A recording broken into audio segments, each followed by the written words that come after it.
এক গ্রামে ছিল এক রাজ্য, নাম তার চন্দনপুর। সেই রাজ্যের এক কোণে ছিল কাঁচা পাকা মাটির বাড়ি। বাইরে থেকে সাধারণ, কিন্তু ভেতরে জমেছিল দুঃখ, হিংসা আর না বলা কান্না। এই ঘরেই থাকত মাধব দত্ত, এক সৎ কিন্তু দুর্বল স্বভাবের মানুষ। তার মা এবং তার প্রথম স্ত্রী অনুরাধা। সে ছিল শান্ত, সহনশীল, মিষ্টভাষী। বিয়ের 10 বছর পেরিয়ে গেলেও অনুরাধার কোল শূন্য। গ্রামের লোকজন ফিসফিস করে বলতো, বন্ধা মেয়ে ঘরে থাকলে লক্ষ্মী থাকে না। অনুরাধা সব শুনতো কিন্তু কিছু বলতো না। প্রতিদিন ভোরে উঠে অনুরাধা উঠান ঝাড় দিত, জল তুলত, শাশুড়ির পা টিপে দিত। তবু মুখে একটু হাসি জুটত না। একদিন সন্ধ্যায় অনুরাধা ঠাকুর ঘরে গিয়ে প্রার্থনা করল, হে ভগবান, যদি আমার কপালে মাতৃত্ব না থাকে তাহলে অন্তত আমাকে মানুষ হিসেবে বাঁচতে দাও।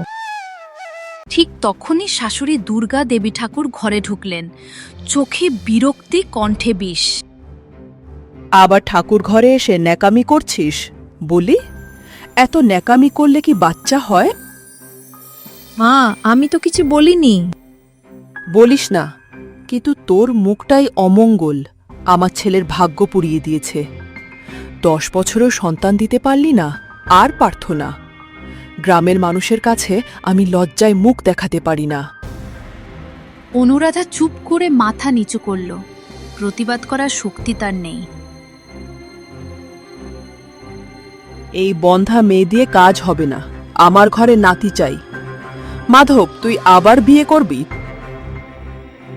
না মা, আমি বিয়ে করতে পারবো না। তুই যদি বিয়ে না করিস তাহলে এই সংসারের উত্তরাধিকার কে হবে? অত কিছু আমি জানি না। আমি মেয়ে দেখে রেখেছি, তার সঙ্গেই তোর বিয়ে দেব। মায়ের মুখে এমন কথা শুনে মাধব চুপ করে রইল। অনুরাধার বুক কেঁপে উঠল। কিছুদিন পর এলো মাধবের দ্বিতীয় স্ত্রী কমলা। চোখে চতুরতা, মুখে মধু। প্রথম দিন এসে অনুরাধাকে প্রণাম করে বলল, দিদি, আপনি তো বড় বউ, আমার কোনো ভুল হলে আমাকে মাফ করবেন। ভালো থাকিস বোন, এই সংসারে শান্তি থাকলেই আমি খুশি। কিন্তু কমলার মনে চলছিল অন্য খেলা। দুদিনের মধ্যেই কমলা শাশুড়ির কানে ফিস ফিস করতে লাগল, মা, দিদি আপনাকে মন থেকে মানে না। কি বলিস? আমি তো কিছুই বলতে চাই না, কিন্তু সত্য লুকিয়ে রাখা পাপ। অন্যদিকে মাধবের কাছেও সে অভিনয় করতে লাগল। আমি কত কাজ করি, তবু দিদি বলে আমি নাকি চুরি করি। না কমলা, অনুরাধা, এমন নয়। তোমার কোথাও একটা ভুল হচ্ছে। আপনি তো শুধু তাকেই বিশ্বাস করেন। এভাবেই তাদের সংসারে শুরু হলো অশান্তি। একদিন দুপুরে রান্না করতে দেরি হওয়ায় শাশুড়ি চেঁচিয়ে উঠলেন, এই বন্ধা, তোকে সংসারে কাজে রেখেছি, রানী বানাইনি। মা, আমায় ক্ষমা করুন। ক্ষমা? তোর মতো মেয়ের ক্ষমা পাওয়ার অধিকার নেই। তুই হলি এই সংসারে অলক্ষ্মী। আরে, কখনো তো কমলাকে দেখেও কিছু শিখতে পারিস। শাশুড়ির মুখ থেকে এমন কথা শুনে কমলা খুব দুঃখ পেল। রাত গভীর, কুয়াশায় ঢেকে গেছে চন্দননগরের পথ। ঘরের ভিতরে সবাই ঘুমালেও অনুরাধার চোখে ঘুম নেই। বুকের ভেতর কেমন এক চাপা ব্যথা। সে মনে মনে বলল, আমি কি সত্যি এই সংসারের বোঝা? ঈশ্বর কি আমায় ভুলেই গেছেন? ঠিক তখনই পাশের ঘর থেকে ফিসফিস শব্দ ভেসে এলো, মা, আজ আর না বললে পাপ হবে। আবার কি হয়েছে? দিদি আজ বলছিল এই সংসারে নাকি তার নয়, সব আপনার ছেলের দোষ। কি? ওই বন্ধা এত বড় সাহস পায় কোথা থেকে? আমি তো চাই সংসার না ভাঙে, কিন্তু উনি তো আমায় সহ্যই করতে পারেন না। কমলা ষড়যন্ত্র করে শাশুড়ির কানে বিষ ঢাল। দরজার আড়ালে দাঁড়িয়ে অনুরাধার শরীর কাঁপছিল। হে ভগবান, আমি তো এসব কিছুই বলিনি।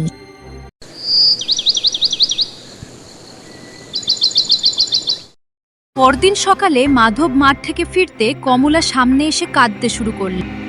আপনি থাকলে কেউ আমার অপমান করতে সাহস পেত না। কি হয়েছে? দিদি বললেন আমি নাকি এই ঘরের সর্বনাশ। অনুরাধা, তুমি এসব বলেছ? না গো, আমি কেন বলবো? মিথ্যে বলিস না, তোর জিহ্বায় বিষ আছে। তুই এই সংসারটাকে ভাঙার চেষ্টা করছিস। এই প্রথম মাধব চুপ করে রইল। অনুরাধার চোখে জল চলে এলো। সেদিন বিকেলে অনুরাধা গঙ্গার ধারে বসে কাঁদছিল। মা গঙ্গা, তুমি সাক্ষী, আমি কোনো অন্যায় করিনি। ঠিক তখনই এক বৃদ্ধ সাধু এসে দাঁড়ালেন। চোখে তার অদ্ভুত দীপ্তি। মা, যার চোখে এত জল, তার হৃদয় নিশ্চয়ই পবিত্র। বাবা, আমি বন্ধা, সবাই আমাকে ঘৃণা করে। বন্ধা শরীর হতে পারে, কিন্তু মন নয়। সাধু তাকে একটা ফল দিলেন। এই ফল তুই পূর্ণিমার রাতে খাবি। এটা খেলে তুই গর্ভবতী হবি। কি অলৌকিক কিছু? এটা অলৌকিক নয় মা, এটা হলো সত্যের পুরস্কার। কথা শেষ হতেই সাধু সেখান থেকে চলে গেলেন। গাছে আড়াল থেকে সবকিছু দেখছিল কমলা। সে ফুস করে বলল, বড় বউয়ের ভাগ্য বদলাতে দেব না। যাই হোক, আমি এই ঘরের মালকিন হব। পূর্ণিমা রাতে অনুরাধা সাধুর দেওয়া ফলটি খেল। ঘরের কোণ থেকে সব দেখছিল কমলা। তার মুখ বাঁকা হাসিতে ভরে গেল। যদি সত্যি কিছু হয়ে যায়, তবে আমার স্থান কোথায়?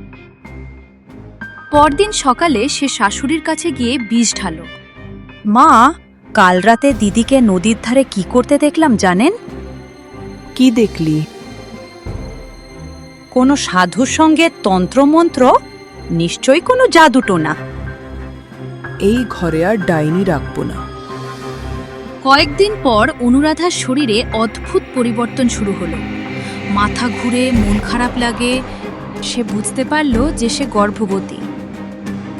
হে ভগবান, এ কি সত্যি নাকি আমার কল্পনা?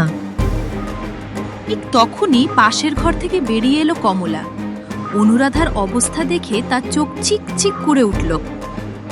না না, এটা হতেই পারে না। সেই রাতেই সে শাশুড়ির ঘরে গিয়ে আবার শাশুড়ির কানে বিষ ঢালল। মা, ভয়ঙ্কর খবর আছে। আবার কি হয়েছে? দিদি নাকি গর্ভবতী, কিন্তু আমি বিশ্বাস করি না।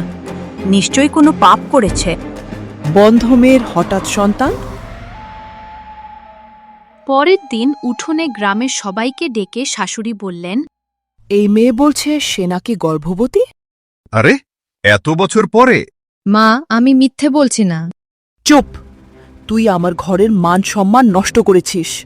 আজ থেকে তুই আর এই বাড়িতে থাকবি না।